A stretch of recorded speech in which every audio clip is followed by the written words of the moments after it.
Baby Wolf's Ode to Joy Symphony Number 9. Hi guys, it's Ali Reza. In this piece, we're going to be talking about all the difficulties about Ode to Joy, this version of it. And let's start with the basics.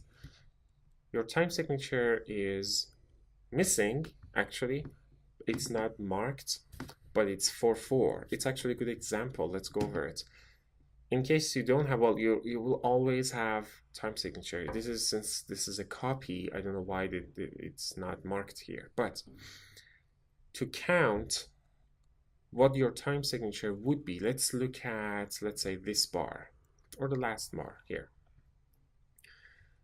First thing that you have to count for is how many numbers of beats you have total in one measure. Doesn't matter what type they are. Doesn't matter. There are rest types, actual notes. It doesn't matter. Just count the total, how many number of beats you have total. This is quarter notes, quarter rest, quarter notes, quarter rest. So quarters are 1 beat each, and you have 1, 2, 3, 4 of them per bar. So you know that your number on top is 4. Now, it couldn't get more obvious than this. Each of your beats are a quarter, regardless of what type there is. This is a quarter note, this is a quarter rest, but nevertheless, there are quarters. So you have 4 quarters and 4, you have quarter notes and 4 of them. That means 4, 4. So your time signature is 4/4. There is another sign for it, which is letter C, which stands for common time, as you may or may not remember. Common time also stands for 4/4.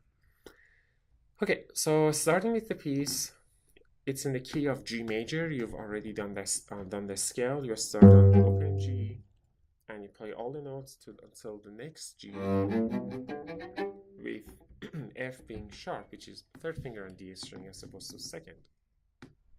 Having said that, all the Fs in this piece, which you don't play any, your music happens to have no Fs in it, but if you had any Fs, they all would have been sharp.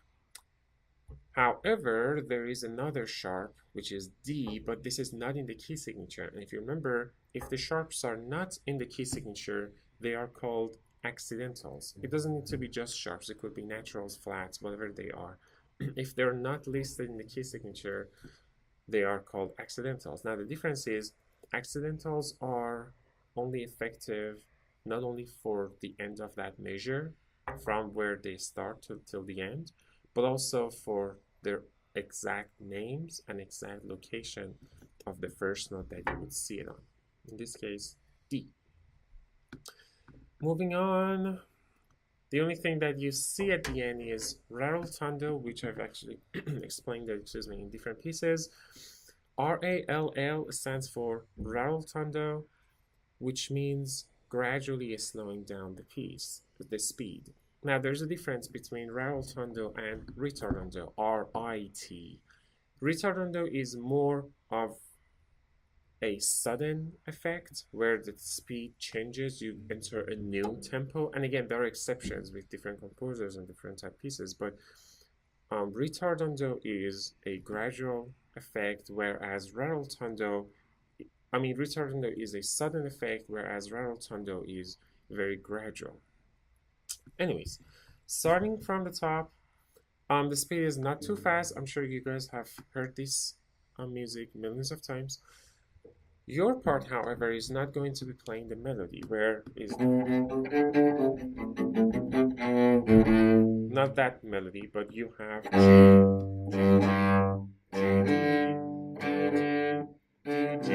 rest, rest, rest, rest. I would suggest to touch the strings right after you play them to create the rests a little bit more accurately, since there's 4 of you. If you play G, rest, rest, right? That's not going to be the same effect as G, rest, rest, G, rest, rest, G, right?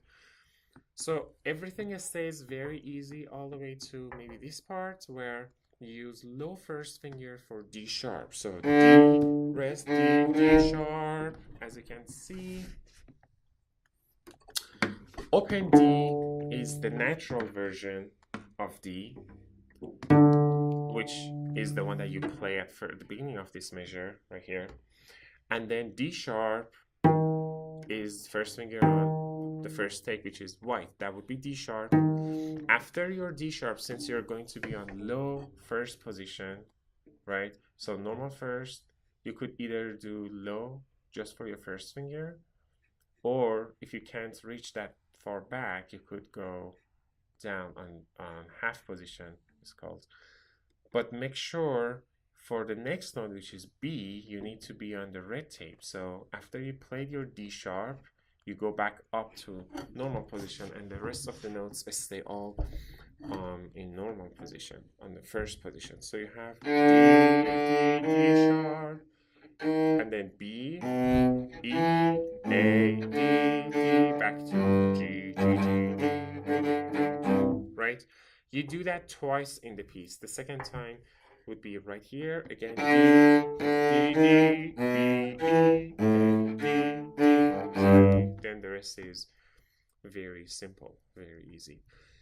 Just practice these two bars and connect it from, like, let's say start from here to here, both times.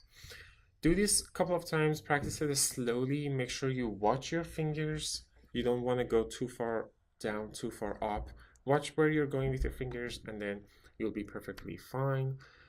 And I circled the last rest too, so that you don't by accident cover that rest by holding the previous notes. That's all I have to say about this piece, and have fun practicing, guys. Okay.